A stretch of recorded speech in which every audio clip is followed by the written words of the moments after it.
Good evening. This is your escape to alternate realities, mysteries of the unknown, or sometimes even your greatest fears. For centuries, tales of the riveting or enigmatic have been a transport for the mind to highs, lows, and all things in between. The destination for your consciousness awaits you at the door. We will begin shortly, so sit wherever you'd like. Get comfortable, and welcome to the Fable Coalition. Russian researchers in the late 1940s kept 5 people awake for 15 days using an experimental gas-based stimulant. They were kept in a sealed environment to carefully monitor their oxygen intake so the gas didn't kill them, since it was high in toxic concentrations. This was before closed-circuit cameras, so they had only microphones and 5-inch thick glass porthole-sized windows in the chamber to monitor them. The chambers were stocked with books and cots to sleep on, but no bedding, as well as running water, a toilet, and enough dried food to last all 5 for over a month. The test subjects were political prisoners deemed enemies of the state during World War II. Everything was fine for the first 5 days. The subjects hardly complained, having been promised falsely that they would be freed if they submitted to the test and did not sleep for 30 days. Their conversations and activities were monitored, and it was noted that they continued to talk about increasingly traumatic incidents in their past. The general tone of their conversations took on a darker aspect after the 4-day mark. After 5 days, they started to complain about the circumstances and events that led them to where they were and started to demonstrate severe paranoia. They stopped talking to each other and began alternately whispering into the microphones and one-way mirrored portholes. Oddly, they all seemed to think they could win the trust of the experimenters by turning on their comrades, the other subjects in captivity with them. At first, the researchers suspected this was an effect of the gas itself. After 9 days, the first of them started screaming. He ran the full length of the chamber repeatedly, yelling at the top of his lungs for 3 hours straight, at which point he continued attempting to scream, but was only able to produce occasional squeaks. The researchers postulated that he had physically torn his vocal cords. The most surprising thing about this behavior was how the other captors reacted to it, or rather, didn't react to it. They continued whispering into the microphones until the second of the captives started to scream. The 2 non-screaming captives took the books apart, smeared page after page with their own feces, and pasted them calmly over glass portholes. The screaming promptly stopped. So did the whispering into the microphones. After 3 more days passed, the researchers checked the microphones hourly to make sure that they were working, since they thought it impossible that no sound could be occurring with 5 people inside. The oxygen consumption in the chamber indicated that all 5 must still be alive. In fact, it was the amount of oxygen 5 people would consume at a very heavy level of strenuous exercise. On the morning of the 14th day, the researchers did something they said they would not do to get a reaction from the captives. They used the intercom inside the chamber, hoping to provoke any response from the people they were afraid were either dead or vegetables. They announced, "We are opening the chamber to test the microphones. Step away from the door and lie flat on the floor, or you will be shot. Compliance will earn one of you immediate freedom." To their surprise, they heard a calm voice respond in a single phrase, "We no longer want to be freed." Debate broke out among the researchers and the military forces funding the research. Unable to provoke any more response using the intercom, it was finally decided to open the chamber at midnight on the 15th day. The chamber was flushed of the stimulant and filled with fresh air, and immediately, voices from the microphones began to object. 3 different voices began begging, as if pleading for the life of loved ones, to turn the gas back on. The chamber was opened, and soldiers were sent in to retrieve the test subjects. They began to scream louder than ever, and so did the soldiers when they saw what was inside. 4 of the 5 subjects were still alive, although no one could rightly call the state that any of them were in life. The food rations past day 5 had not been so much as touched. There were chunks of meat from the dead test subject's thighs and chest stuffed into the drain in the center of the chamber, blocking it, and allowing 4 inches of water to accumulate on the floor. Precisely how much of the water on the floor was actually blood was never determined. All 4 surviving test subjects also had large portions of muscle and skin torn away from their bodies.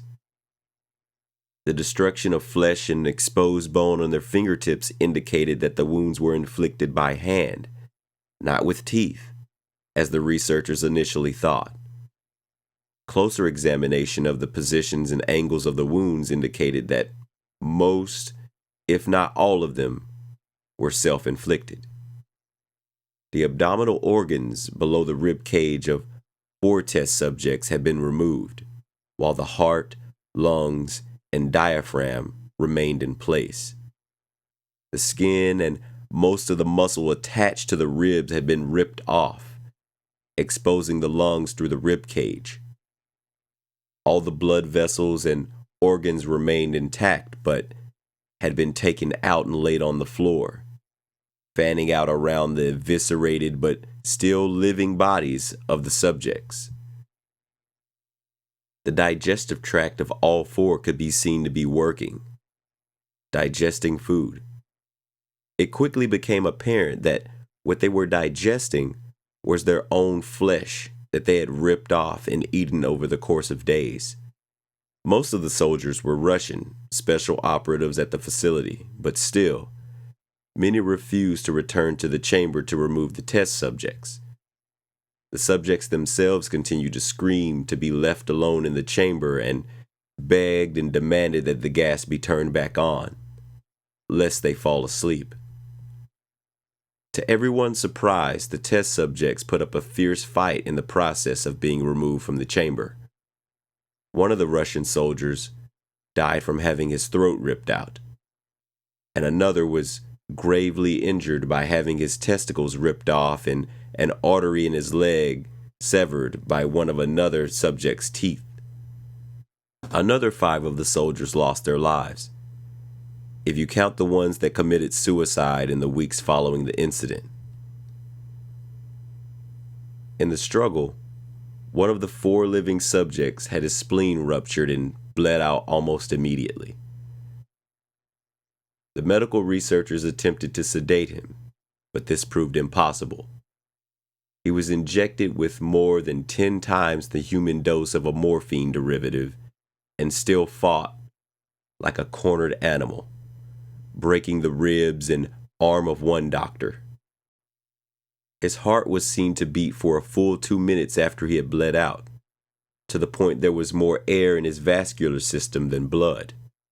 Even after it stopped, he continued to scream and flail for another 3 minutes, struggling to attack anyone in reach and just repeating the word more, over and over, weaker and weaker, until he finally fell silent. The surviving 3 test subjects were heavily restrained and moved to a medical facility. The 2 with intact vocal cords continuously begging for the gas, demanding to be kept awake. The most injured of the 3 was taken to the only surgical operating room that the facility had.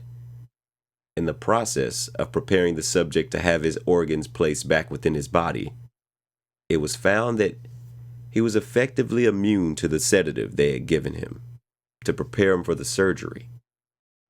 He fought furiously against his restraints when the anesthetic gas was brought out to put him under. He managed to tear most of the way through a 4-inch wide leather strap on one wrist, even through the weight of a 200-pound soldier holding that wrist.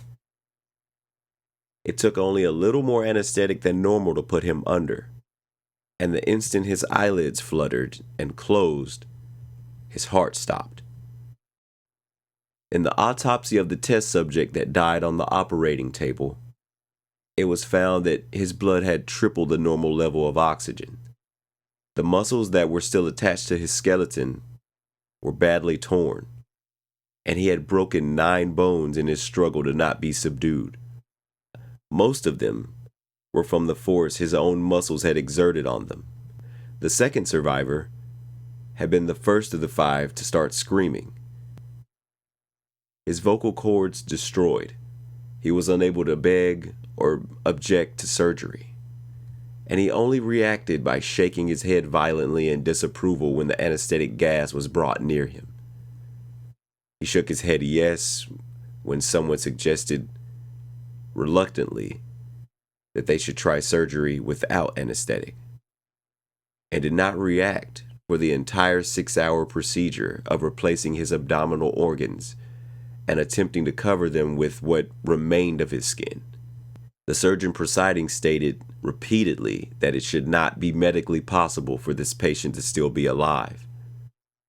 One terrified nurse assisting the surgeon stated that she had seen the patient's mouth curl into a smile several times whenever his eyes met hers. When the surgery ended, the subject looked at the surgeon and began to wheeze loudly, attempting to talk while struggling. Assuming this must be something of a drastic importance, the subject had a pen and pad fetched, and so the patient could write his message. It was simply, "Keep cutting." The other 2 test subjects were given the same surgery, both without anesthetic as well, although they had to be injected with a paralytic for the duration of the operation. The surgeon found it impossible to perform the operation while the patients laughed continuously. Once paralyzed, the subjects could only follow the attending researchers with their eyes. The paralytic cleared their system in an abnormally short period of time, and they were soon trying to escape their bonds. The moment they could speak again, they were again asking for the stimulant gas. The researchers tried asking why they had injured themselves, why they had ripped out their own guts, and why they wanted to be given the gas again. Only one response was given: "I must remain awake." All 3 subjects' restraints were reinforced, and they were placed back into the chamber, awaiting determination as to what should be done with them. The researchers, facing the wrath of their military benefactors for having failed the stated goals of their project, considered euthanizing the surviving subjects. The commanding officer, an ex-KGB, instead saw potential and wanted to see what would happen if they put the gas back on. The researchers strongly objected, but were overruled. In preparation for being sealed in the chamber again, the subjects were connected to an EEG monitor and had their restraints padded for long-term confinement.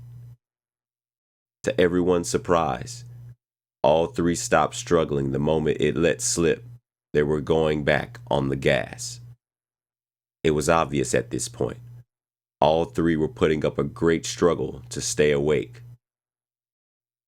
One of the subjects that could speak was humming loudly and continuously.